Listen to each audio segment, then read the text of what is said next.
Aos Hebreus 13, versículo 20, está escrito assim: Ora, o Deus de paz, que pelo sangue do concerto eterno tornou a trazer dos mortos a nosso Senhor Jesus Cristo, grande pastor das ovelhas, vos aperfeiçoe em toda boa obra para fazerdes a sua vontade, operando em vós o que perante ele é agradável, por Cristo Jesus, ao qual seja a glória para todos sempre. Amém. Olha só, o Deus de paz, pelo sangue do concerto eterno. É por esse sangue de concerto eterno que temos vida eterna, que temos perdão dos pecados, que somos mais do que vencedores. Ele começou a boa obra, ele vai aperfeiçoar. E eu pergunto, você crê nisso? Então eu vou ler mais uma vez só o versículo 20, você repete após mim. Vamos lá. Ora, o Deus de paz, pelo sangue do concerto eterno, tornou a trazer dos mortos o nosso Senhor Jesus Cristo, grande pastor das ovelhas. Você é a ovelha do rebanho dele? Você crê que ele vai falar conosco? Por gentileza, coloque sua Bíblia sobre o teu assento e vamos dar ao Senhor e a sua palavra a melhor salva de palmas que você já deu. Feche os teus olhos, aplaudindo, glorificando. Senhor, nosso Deus e Pai, Deus bendito, santo, amado e todo-poderoso. Meu Deus, a tua igreja te aplaude, te glorifica. Abra os céus agora e receba o louvor da tua igreja. E por essa mesma abertura, vai derramando a tua graça, a tua bênção, a tua virtude e o teu poder. Ninguém veio aqui ouvir o homem falar, o homem não tem nada a dizer. Viemos por tua causa, meu Deus, é para te adorar, para te glorificar, para bendizer e exaltar ao teu nome. Que eu diminua, o Senhor cresça, remova toda barreira, todo obstáculo e envie a tua palavra com poder e autoridade. E que a tua palavra agora vá e produza o resultado para a qual está sendo enviada, em nome do Senhor Jesus. Diga amém, Senhor.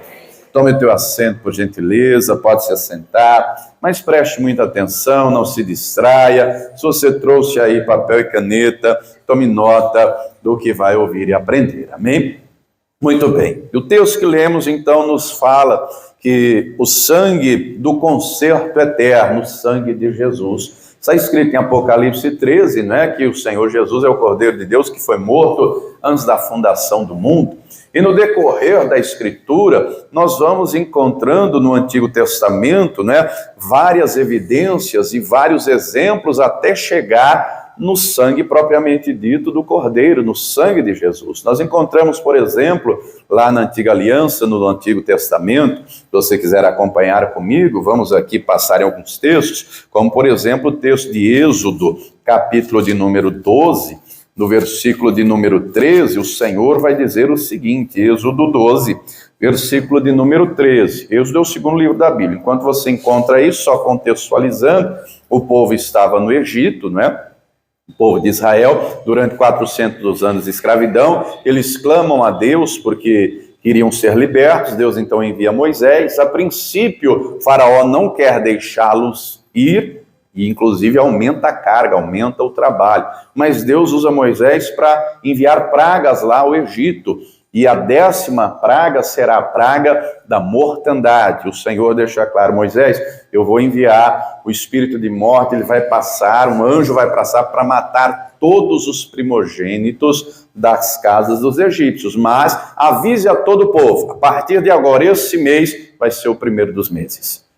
Este vai ser o primeiro dos meses. No dia 10, separa cada um cordeiro. No dia 14, vai sacrificar esse cordeiro. E esse cordeiro, o sangue tem que estar no batente da porta. Aí no versículo 13, o Senhor diz assim: e aquele sangue vos será por sinal. Nas casas em que estiverdes, vendo eu sangue, passarei por cima de vós. E não haverá entre vós praga de mortandade quando eu ferir a terra do Egito, né? Páscoa quer dizer passar por cima. Então aqui o sangue do cordeiro é o sinal. Quem tinha a casa que havia o sangue do cordeiro, havia proteção, havia livramento. Diga comigo, o sangue do cordeiro traz proteção, traz livramento. Mas nós encontramos, por exemplo, não é, de maneira clara, o Antigo Testamento, o livro propriamente dito, está em Êxodo aqui 24, sendo consagrado com sangue. Leia comigo o capítulo 24, versículo de número 8, está escrito assim: então tomou Moisés aquele sangue e o aspergiu sobre o povo, e disse: eis aqui o sangue do concerto que o Senhor tem feito convosco sobre todas estas palavras. Então o Antigo Testamento, né, o livro da lei, aqui os 5 primeiros livros de Moisés, são consagrados com sangue. Com sangue. E nós vemos aqui outras providências no decorrer do Antigo Testamento.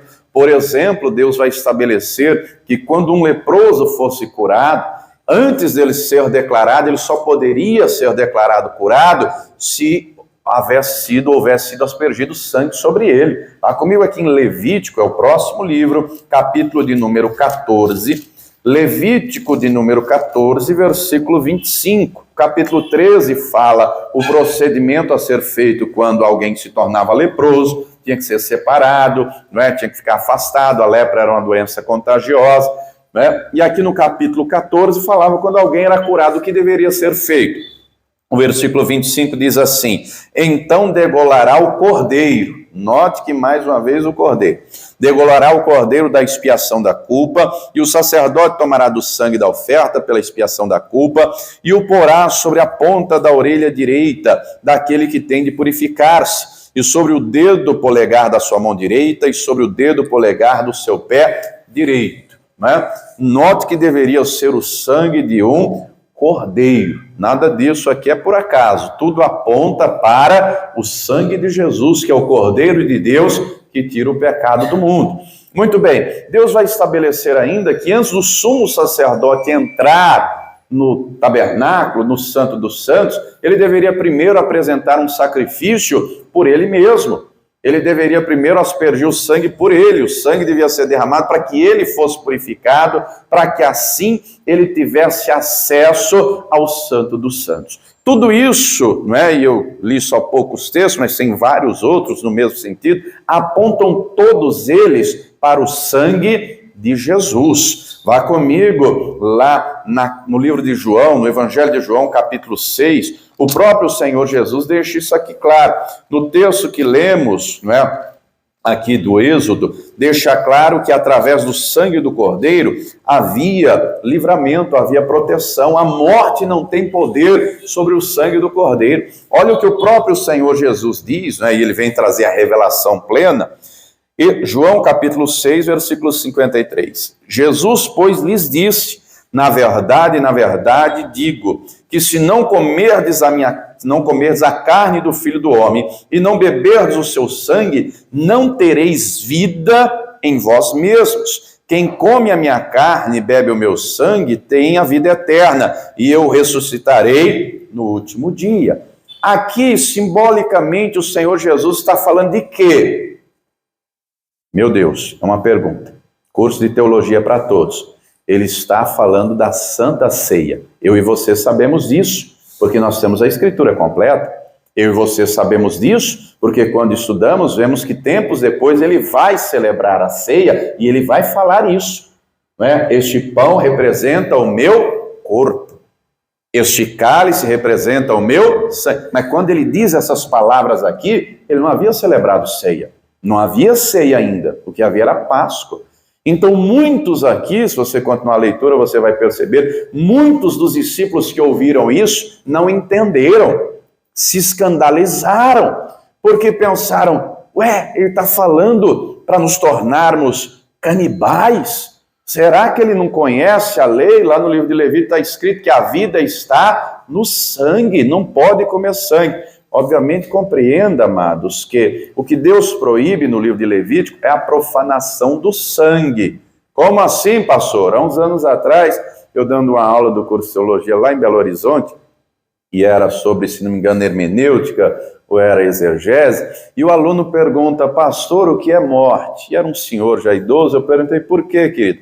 Ele falou: não, que eu sou policial aposentado, e durante 30 anos de trabalho, eu não teve como, eu matei muita gente, em trabalho, em serviço. Só que eu matava e eu tinha que fazer um negócio. Eu falei: o quê? Passar o dedo no sangue quente do falecido e passar na língua, que eu tinha que sentir o gosto do sangue, né? E aí eu fui explicar para ele tudo mais, mas só para você entender.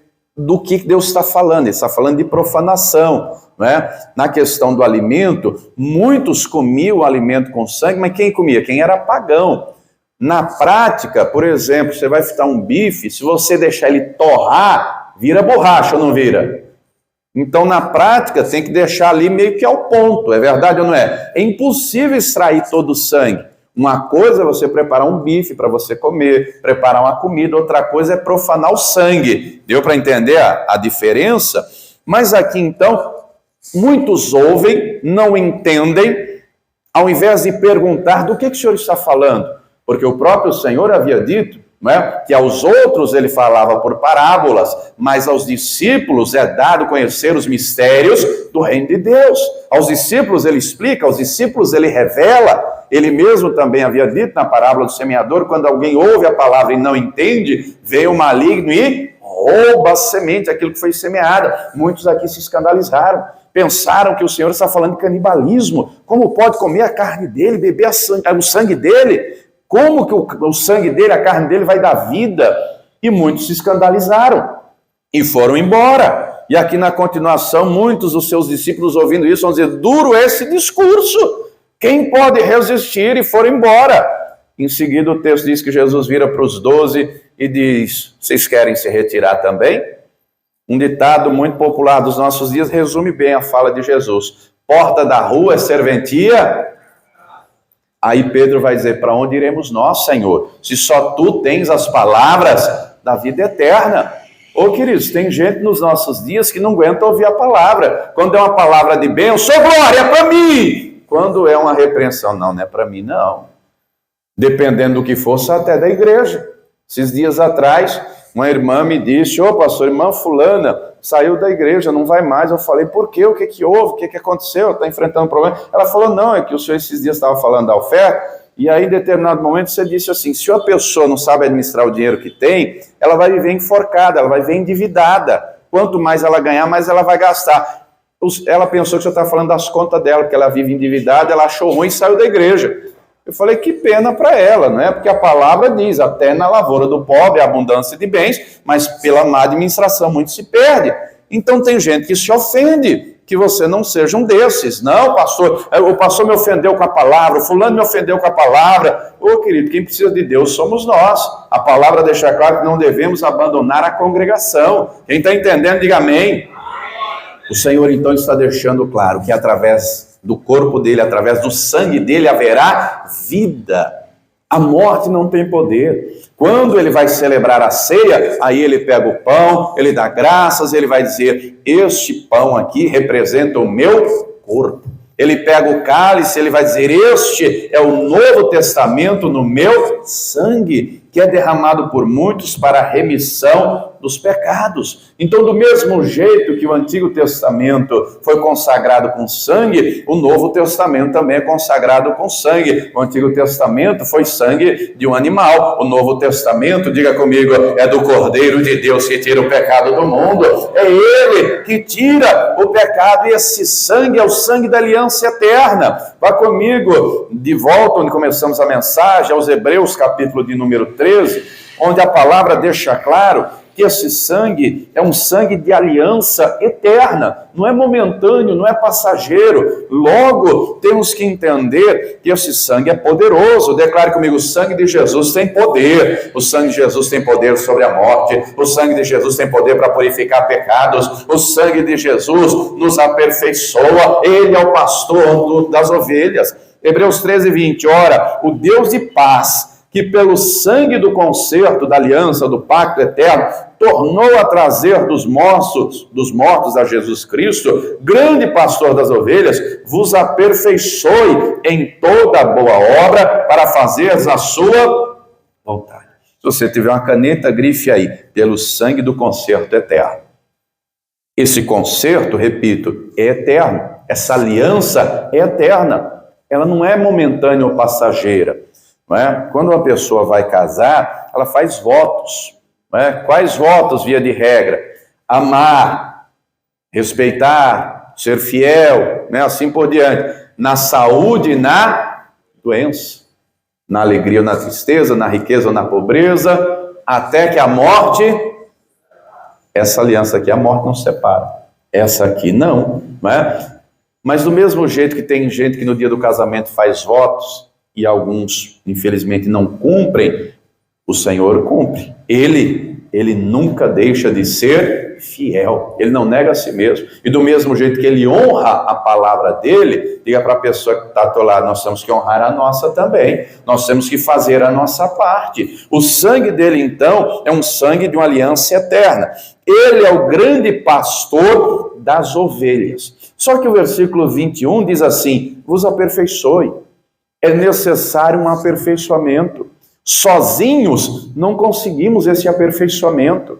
Esse aperfeiçoamento é fruto do agir e do trabalhar do Espírito Santo em nossa vida, mas na vida de quem corresponde com fé, na vida de quem corresponde com obediência, na vida de quem corresponde com perseverança. Quem está entendendo até aqui, diga glória a Deus.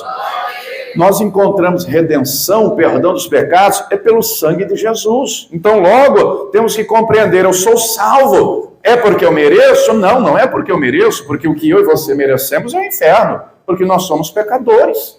A palavra diz, todos pecaram e destituídos estão da glória de Deus. Está escrito que o salário do pecado é a morte, mas é pela graça dele, é pelo amor dele. Compreenda que o inferno não foi criado para o ser humano. O próprio Senhor Jesus deixa claro, Mateus 25:41, que Deus criou o inferno para Satanás e seus demônios. As pessoas que vão para lá vão porque rejeitaram o sangue do Cordeiro.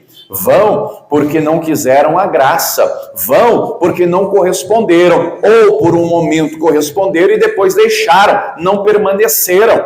Note que o texto que lemos há pouco, de João capítulo 6, em seguida ele vai deixar claro que é necessário permanecer nele. O versículo 56, ele deixa claro, quem come a minha carne, bebe meu sangue e permanece em mim e eu nele. Nós temos que permanecer, e permanecer deixando o Espírito Santo trabalhar aqui dentro, e permanecer deixando ele nos aperfeiçoar, e permanecer deixando ele cooperar conosco, não é? E sermos cooperadores dele, e ele nos aperfeiçoar para toda boa obra. O versículo 21, estou em Hebreus 13, para fazerdes a sua vontade, a vontade de Deus.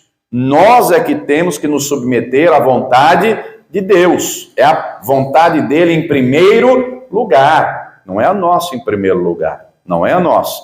Quem anda em espírito, quem vive pela fé, não faz mais o que quer do jeito que quer. Faz a vontade de Deus. E a vontade de Deus é boa, é perfeita e agradável. Qual é a vontade de Deus? Ele quer que todos sejam salvos. Não significa que todos serão. Não é? Ele quer que todos sejam salvos.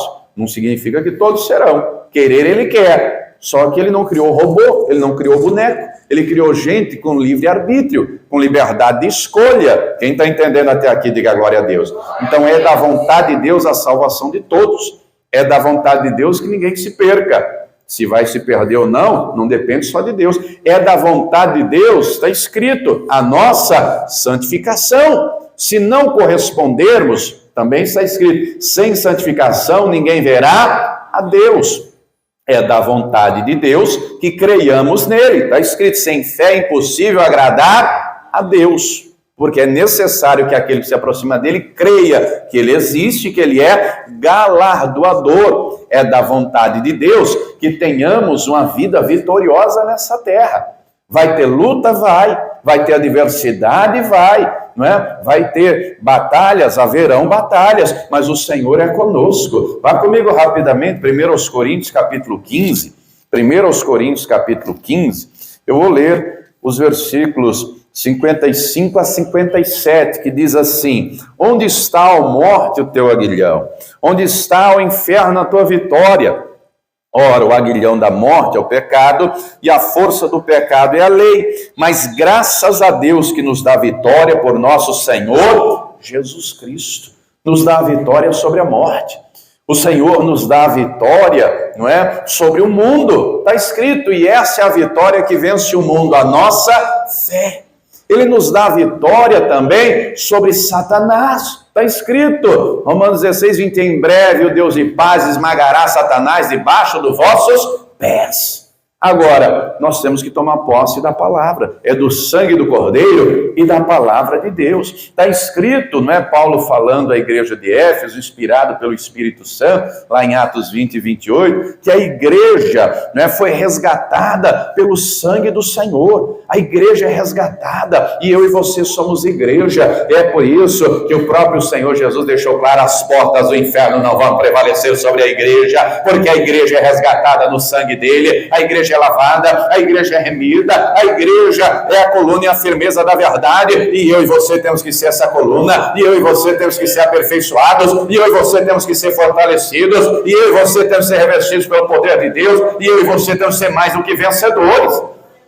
Agora, compreenda que só há vitória onde há luta.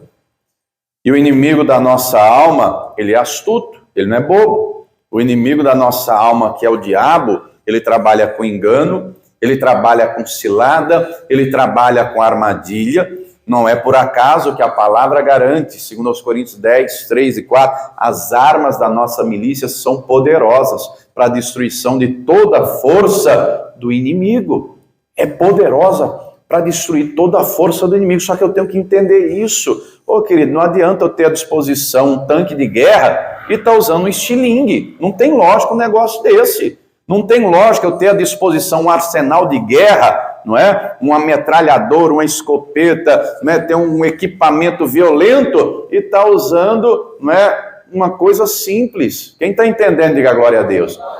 Agora, para saber usar um armamento, tem que fazer um treinamento. É verdade ou não é? Essa turma aí, seja da polícia, seja do exército, tem um treinamento para saber manejar as armas. É ensinado, é instruído. Ô querido, essa palavra aqui é a espada do Espírito, é uma arma poderosa. Nós temos aqui um armamento poderoso. Diga para a pessoa que está do lado: você tem à tua disposição a armadura de Deus, você tem à tua disposição o capacete da salvação, a couraça da justiça, o cinturão da verdade, as sandálias do evangelho, o escudo da fé, a espada da palavra, e toda a batalha que travar vai vencer. É isso que Deus espera. Se isso será realidade ou não na vida de cada um, depende também da nossa parte. A igreja dele é triunfante, só que nós temos que ser igreja dele. Não adianta ser só frequentador de igreja, não adianta só ouvir o evangelho e não entender. É necessário compreender o capacete da salvação. Eu sou salvo porque eu mereço? Não, porque ele me amou. Porque ele decidiu derramar o seu sangue para me salvar. Não há nada que eu faça para que ele me ame mais ou me ame menos. Eu vou corresponder a esse amor com ações. Sou salvo. Ele é a minha justiça. Ele é a minha justiça. Jesus é a justiça de Deus. Ele é o que nos justifica. É o sangue dele, mediante a nossa fé, que nos justifica, que nos torna aceitáveis diante de Deus. Tem que estar firme em nós a verdade. A verdade é inegociável, porque o inimigo trabalha com mentira. Ele é o pai da mentira, ele é o mestre do engano. Ele é o mestre, não é? Você já viu aquele Mr. M, você lembra? O que era o Mr. M? O Mr. M tinha lá os mágicos, os ilusionistas que enganavam as pessoas, e o Mr. M revelava os truques, como é que fazia, como é que enganava as pessoas. O diabo, ele trabalha com truques, ele trabalha com engano, não é? Mas o Senhor mostra qual é a verdade, e diga comigo: Jesus é a verdade. Diga comigo: a palavra dele é a verdade, e se a verdade dele é a verdade na nossa vida, o engano não vai ter espaço, a mentira não vai ter espaço. O que guia os nossos pés não pode ser mais a nossa vontade, o que guia os nossos passos, os nossos pés, tem que ser o evangelho, tem que ser essa palavra. Deus quer que eu faça, eu faço. Deus não quer, eu não faço. Deus quer que eu vá, eu vou. Deus não quer que eu vou, eu não vou. Deus quer que eu fale, eu fale. Deus não quer que eu não fale, eu não falo. Não sou eu mais que me governo, é o Espírito Santo. Eu não ando mais na carne, eu ando agora na fé, eu ando agora no Espírito, dirigido por essa palavra, dirigido pelo Espírito Santo. É necessário usar o escudo da fé. Você já viu o filme do Capitão América? Já viu? O escudo dele é feito, né? Você sabe que isso aí é ficção, mas não sei se você sabe, tem vários tipos de metais. Tem um alumínio, por exemplo. O alumínio você entorta com a mão, né? O alumínio é frágil. Tem o ferro, não é? Tem outros metais, como o aço, como titânio, mas lá no filme lá da Marvel, lá do Capitão América, o escudo dele é um metal altamente resistente, um metal poderoso. Por que eu estou te falando isso? Porque o escudo da fé, não é? Tem gente que o escudo da fé é de madeira. Tem gente que o escudo da fé é igual esse aqui, ó, isopor. Qualquer coisinha quebra. Não resiste a nada. Não aguenta tranco nenhum. Ô, meu irmão, teu escudo tem que ser de metal. Deus te dá à disposição um escudo de titânio. Deus tem à tua disposição um escudo poderoso, que é inabalável, pode lançar seta, dardo inflamado, ferramenta forjada. Se o teu escudo for inabalável, nada vai perfurar. O escudo tem que ser forte. Uma pessoa que o escudo é de isopor, só uma palavra ela já desiste. Só uma palavra ela já desanima. Tem outros que é madeira, né? Já um pouquinho mais forte, mas ali se for uma flecha lançada de longe, um dardo inflamado lançado de longe, através. Não, querido, nosso tem que ser de metal resistente. Está entendendo a analogia? Está acompanhando? A nossa fé tem que ser uma fé sólida, fé é convicção, fé é certeza, fé não é dúvida. Encontramos gente na Bíblia, como Pedro, em determinado momento ele está andando sobre as águas, sobre a palavra. Eles ouvem todos. Primeiro todo mundo assustou. Primeiro todo mundo gritou, fantasma, fantasma, fantasma. Depois você lê Mateus 14. Jesus andando sobre as águas. Fantasma, fantasma, fantasma. Aí o Senhor disse, calma, sou eu. O Pedro, quando ouve aquilo, Senhor, se és tu, manda-me ter contigo por sobre as águas. Jesus diz uma palavra, vem. Pedro, cheio de fé, desce do barco, pisa na água e começa a andar como se estivesse andando em chão de concreto. E vai andando. Só que dali a pouco o vento bateu, o vento soprou, e dali a pouco ele começou a afundar. E ele grita por socorro, Senhor, me ajuda! E o Senhor ajudou. Diga para a pessoa que está ao lado, o Senhor quer te ajudar. Ele tem a mão estendida para você. Mas em seguida o Senhor deixou claro, homem de pequena fé, por que duvidaste? Ô, querido, Deus tem tantas maravilhas para fazer na nossa vida. Deus tem tantas maravilhas para fazer na tua vida. Se você não crê, quem vai crer? O diabo vai trabalhar para colocar dúvida. Deus vai deixar o vento soprar. Vai, pastor? Vai. Deus vai deixar. A nossa fé tem que estar firmada. Ou você acha que é por acaso? 1 de Pedro, capítulo 5, versículos 8 e 9. Compreenda aqui a orientação bíblica. 1 de Pedro, quem está vivo, diga amém. Quem já dormiu, diga amém.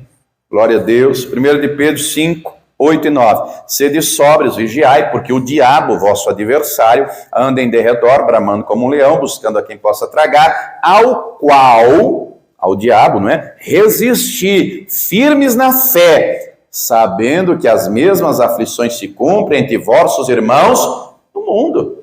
Então não é só você que enfrenta aflição, não.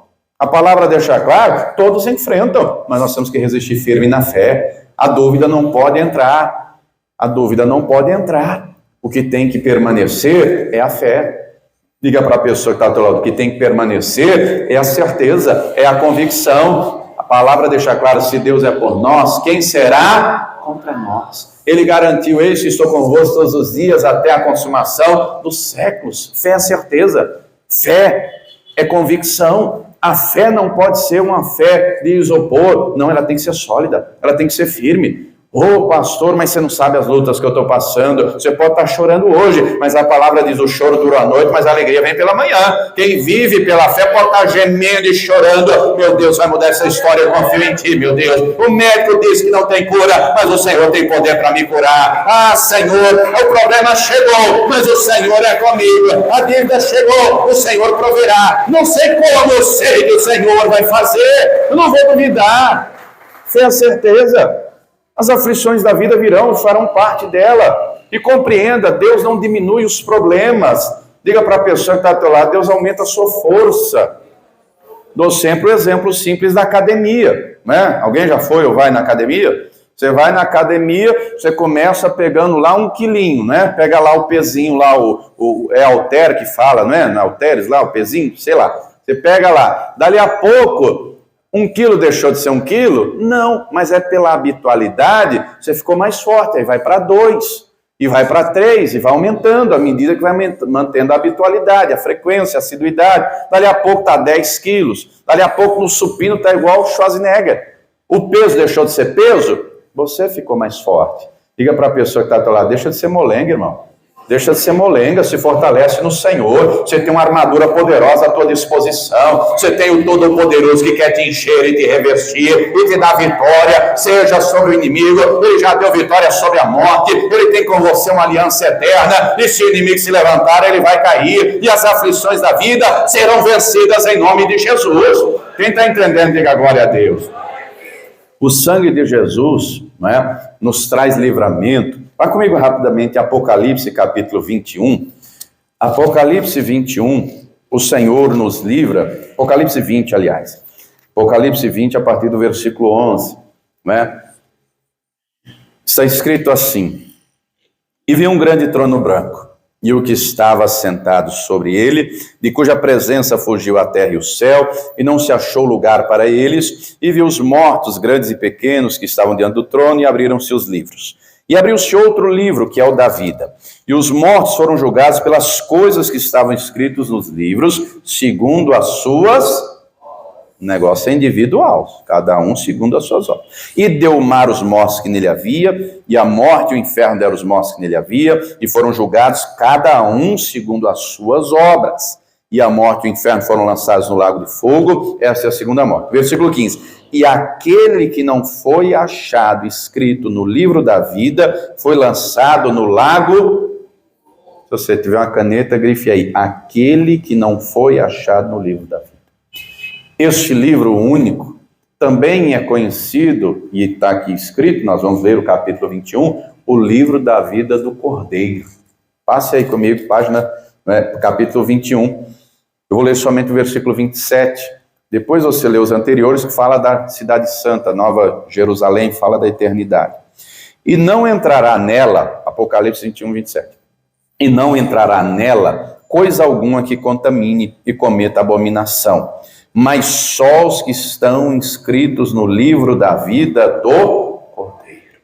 E para entrar lá, só entra quem é lavado e remido no sangue do Cordeiro. Para entrar lá, só lava quem foi aperfeiçoado pelo sangue do Cordeiro. Para entrar lá, só entra quem batalhou pela fé, quem foi fiel até a morte, quem não recuou, quem não desistiu. Quem está entendendo, diga glória a Deus. Lá no Egito, Deus providenciou o sangue do Cordeiro, houve proteção e livramento. Eles tinham uma promessa, vai chegar na terra prometida, mas chegou na terra prometida quem batalhou pela fé. Chegou na terra prometida quem foi sendo aperfeiçoado na caminhada. Na caminhada teve gente que murmurou e pereceu, na caminhada teve rebelde que pereceu, na caminhada teve desobediente que pereceu, na caminhada vários pereceram, mas quem perseverou chegou. E no nosso tempo não é diferente não. O sangue do Cordeiro nos traz proteção de todo o mal. Está escrito: aquele que é de Deus o maligno não toca. Pode até se levantar, diga comigo, mas é para cair. Diga comigo: o sangue de Jesus está sobre a minha vida, está sobre a minha casa. Diga comigo: haverá proteção, haverá livramento. Diga comigo: eu tenho uma aliança eterna com o Todo-Poderoso. Honre essa aliança, porque Ele vai te proteger, Ele te livrará, Ele te dará vitória nessa terra, e principalmente você entrará na cidade santa pela porta. É pelo sangue dele, é pelo sangue dele. E esse dia está se aproximando. Esse dia está se aproximando. E o que vemos, muitos aí fora, infelizmente, desanimando, desistindo. Diga para a pessoa que está lá: não pode recuar não, viu? Não pode desistir não, tem que perseverar, não é? É necessário ser aperfeiçoado, e esse aperfeiçoamento é diário e contínuo. O Senhor vai nos instruindo, o nosso mestre é o Senhor, o Espírito Santo nos ensina todas as coisas, nos ensina a lidar com situações, com pessoas. O inimigo da nossa alma é ardiloso, mas o Senhor é conosco para nos dar o escape. O Senhor é conosco para nos dar direção. Agora, nós temos que entender e executar. Note que o Senhor age de maneiras diferentes. Como assim, pastor? Por exemplo, Jesus curou vários cegos, mas curou de maneiras diferentes. Há um que foi levado à presença dele, ele pergunta: o que queres que te faça? E ele diz: quero ver. E o Senhor responde: veja. E o camarada começou a ver. A outro Ele cospe no chão, faz o lodo, unta os olhos e diz, vá se lavar no tanque de Siloé. E mandou o cara ir sozinho.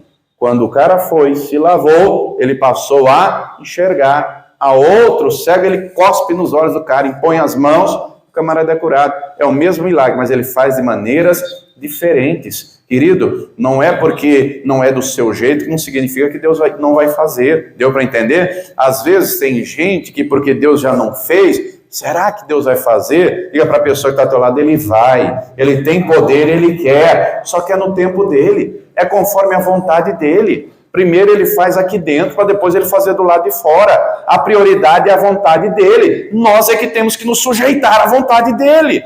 Tiago, capítulo 4, versículo de número 7, está escrito o seguinte, leia comigo. Livro de Tiago, você está no Apocalipse, volta para trás um pouquinho. Tiago 4, 7 vai dizer assim, sujeitai-vos, pois, a Deus. O que é sujeitar-se a Deus? É ser aperfeiçoado, é fazer a vontade dele, é compreender, não é a minha vontade que é a prioridade. E às vezes tem gente que diz, Senhor, faz a tua vontade na minha vida. Aí quando Deus começa a fazer, Senhor, não, mas não era isso que eu queria. Mas não pediu a vontade dele? Ué, deixa ele fazer. O que você não entende hoje, você vai entender amanhã. O Pedro, quando Jesus está lavando os pés, chega a vez dele, não, Senhor, você não vai me lavar os pés nunca. Ô Pedro, mas se eu não lavar teus pés, você não tem parte comigo. É assim? Então me dá um banho. Lava logo a cabeça, dá uma ducha completa. Não, Pedro, é só os pés, Pedro. Não é do nosso jeito, é do jeito dele. E aí tem gente que o coração está travado porque ainda não entendeu a vontade de Deus. Se sujeita ao Senhor, querido. Está escrito, Salmo 37, 4. Deleita-te no Senhor teu Deus e Ele concederá o desejo do teu. Deleitar-se é ter prazer. Tem gente que entra até no templo humano, mas não entrou ainda no Santo dos Santos. Hebreus 10, 19 diz que nós temos acesso através do sangue de Jesus. Não é só vir ao templo físico, é entrar lá no tabernáculo eterno. Não é contemplar só a presença dos irmãos, dos obreiros, do pastor, é contemplar a presença do Todo-Poderoso. Não adianta só vir ao culto por um ato religioso, ou para bater o cartão, ou para dizer que veio. Não, querido, Deus quer mais para mim e para você. Deus quer manifestar a presença dEle, Deus quer manifestar a glória dEle. Só que isso Ele faz com quem se sujeita a Ele. Quem compreende, como Ele disse, buscar-me-eis e me achareis quando me buscar de todo o coração. Davi vai dizer, uma coisa pedi ao Senhor e a buscarei, que eu possa morar todos os dias da minha vida na casa do Senhor. Se você ler o Salmo 27, versículo 4, você vai ver que casa do Senhor está com C maiúsculo. Não está falando do terreno, da habitação humana, ele está falando da habitação celestial. E aprender no seu tabernáculo. Ele quer aprender com Deus todos os dias. Querido, Deus quer nos ensinar, só que nós temos que nos sujeitar. Não dá para ensinar quem já sabe tudo. Você já tentou ensinar? E a pessoa disse, eu já sei. O infeliz está fazendo errado, mas diz que sabe. É teimoso, é uma mula teimosa. Gente assim, tem um ditado que diz, quem não aceita conselho, aceita coitado. Tem que deixar quebrar a cara para depois. Deus faz desse jeito. Ele ensina primeiro, para que o negócio dê certo. Mas se a gente não quer aprender, ele espera a gente quebrar a cara para dizer, Senhor, me fala, não é? Faz agora a tua vontade. Quando não, muitos dizem, onde foi que eu errei? Deus mostra. Deus mostra. Ele mostra e mostra plenamente. É necessário se sujeitar. Diga comigo, Deus tem para mim uma vida vitoriosa. Agora tem que se sujeitar a Ele, se sujeitar à vontade dEle. Mas o texto diz mais, estou em Tiago 4,7. A primeira coisa é se sujeitar a Deus. Não é? Depois, resistir ao diabo. E a gente vivemos em tempos de gente está abraçando o diabo. Comentei aqui a vocês, né? Já tem igreja de Satanás no nosso país. Dia 13 agora do mês de agosto haverá na Avenida Paulista marcha para Exu. Tem gente abraçado com o diabo. Tem gente que quer o Satanás. Quando não, outros não conseguem discernir, não é, as aflições e as adversidades que são causadas por parte do inimigo. A palavra deixa claro que nós devemos resistir ao diabo, e resistimos com fé, e resistimos crendo, e resistimos com a palavra, crendo nela, sendo ela verdade enraizada em nosso coração, sendo ela profética em nossa boca, declarando. Querido, a palavra não pode ser teoria na nossa vida, ela tem que ser prática. lidamos com pessoas todos os dias, lidamos com situações todos os dias, e essa palavra tem que ser viva, não só no papel, tem que ser viva aqui dentro. Está em tempo de choro? Abre a boca e declara: a tua alegria é a minha força, Senhor. Está em tempo de enfermidade? O Senhor é o Deus que me sara. Está em tempo de prova? Já sou mais do que vencedor por aquele que me amou. Está em tempo de adversidade financeira? O meu Deus é o Deus da provisão. Está precisando de socorro? Levanta a mão e declare: o Senhor é o meu socorro, é o meu auxílio, é o meu refúgio, é a minha fortaleza. Declara a palavra, profetiza a palavra, toma posse da palavra, toma posse do sangue do Cordeiro, se sujeite ao Senhor e Ele se chegará a você. Resista ao diabo e o diabo vai bater em retirada. O diabo vai bater em retirada porque maior é o Senhor que é conosco, maior é o Senhor que é com você. Só que compreenda a estratégia do diabo. Desde o início ele usa dividir para conquistar.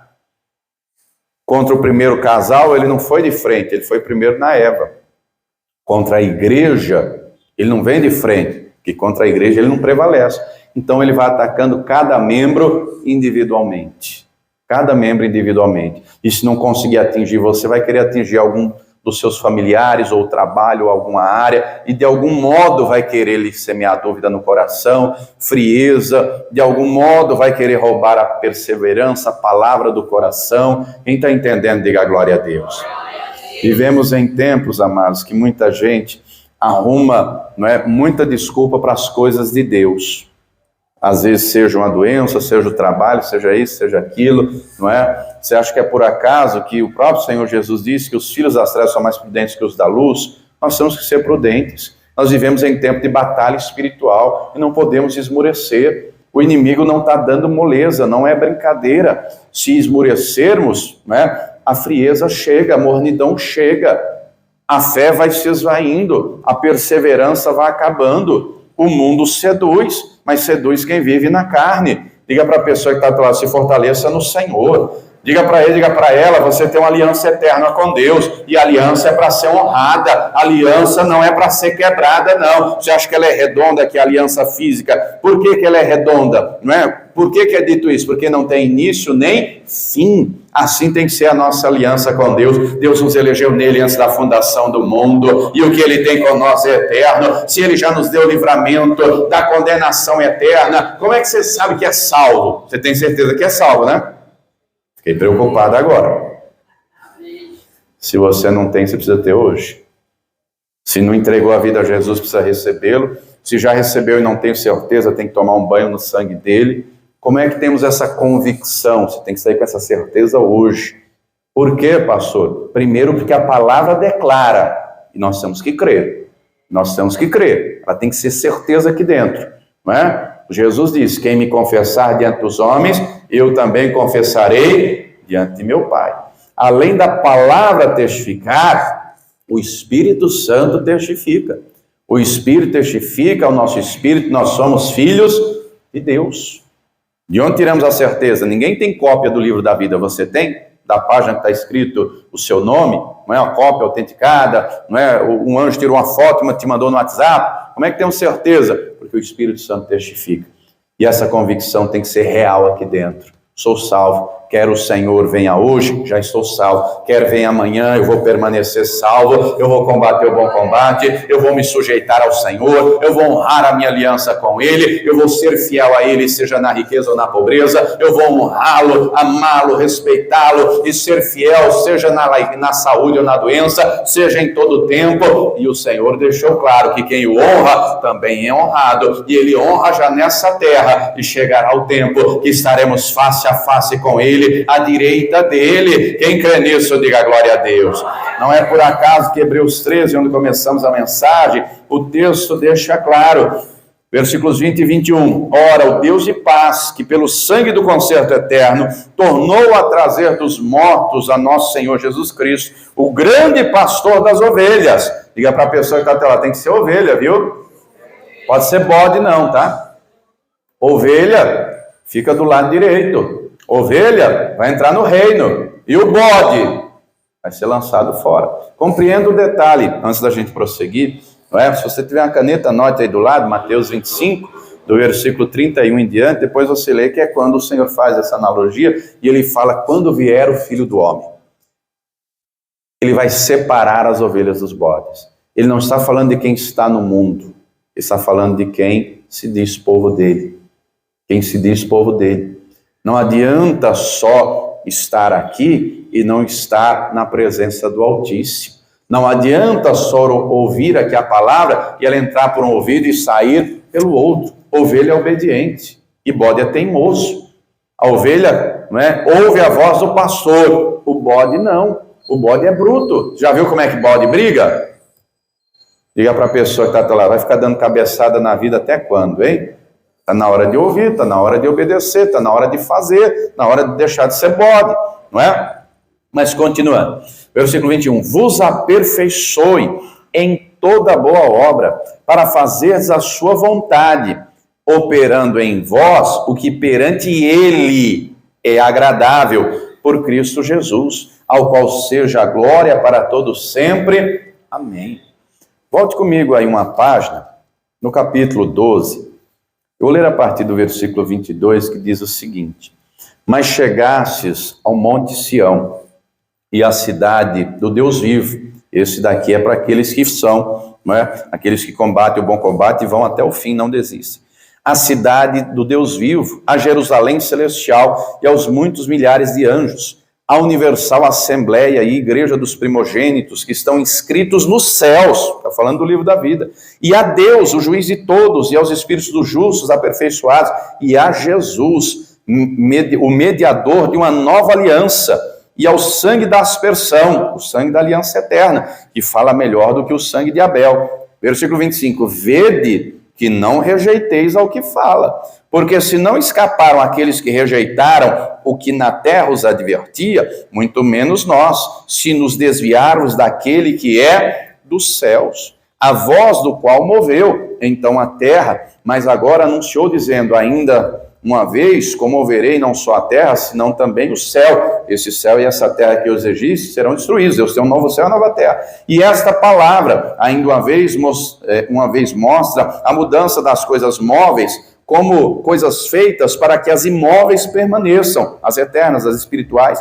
Pelo que, tendo recebido um reino que não pode ser abalado, retenhamos a graça pela qual sirvamos a Deus agradavelmente, com reverência e piedade, porque o nosso Deus é um fogo consumidor. Somente até aqui recebemos um reino que não pode ser abalado. Deus tem para nós uma aliança eterna. Deus tem para mim e para você a Jerusalém celestial. Deus tem para mim e para você que façamos parte da universal assembleia, da igreja dos primogênitos, todos aqueles que receberam o sangue do Cordeiro e que permaneceram, deixando ele operar, deixando ele trabalhar. Teremos vitória nessa terra e teremos a eternidade inteira com ele. Quem está entendendo, diga glória a Deus. Diga para a pessoa que está do lado, não rejeita essa palavra. Diga para ele, diga para ela, toma posse porque Deus é contigo. Tome posse porque Deus te escolheu. Tome posse porque Deus te elegeu nele. Tome posse porque Deus lhe dá vitória. Quem entendeu, diga glória a Deus.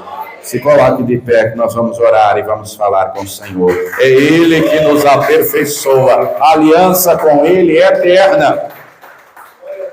Não podemos desanimar, não podemos rejeitar a palavra, não podemos recuar. É pelo sangue do Cordeiro e pela palavra que vencemos. Nós temos que fazer a nossa parte. Digo sempre, Deus faz o impossível, mas o possível somos nós. Você já reparou que às vezes tem dias que são maravilhosos? Você acha que é no dia bom que o inimigo vai te atacar? Você acha que é naquele dia que você está forte, cheio de fé, que o inimigo vai te atacar? Não, ele vai atacar no dia que está fraco. Ele vai atacar no momento ali da adversidade, querendo semear dúvida. Ele vai atacar no momento da fraqueza. Não é por acaso que a palavra deixa claro que o poder de Deus se aperfeiçoa na nossa fraqueza. Se aperfeiçoa. Não é por acaso que a palavra diz que nós devemos nos fortalecer no Senhor e na força do seu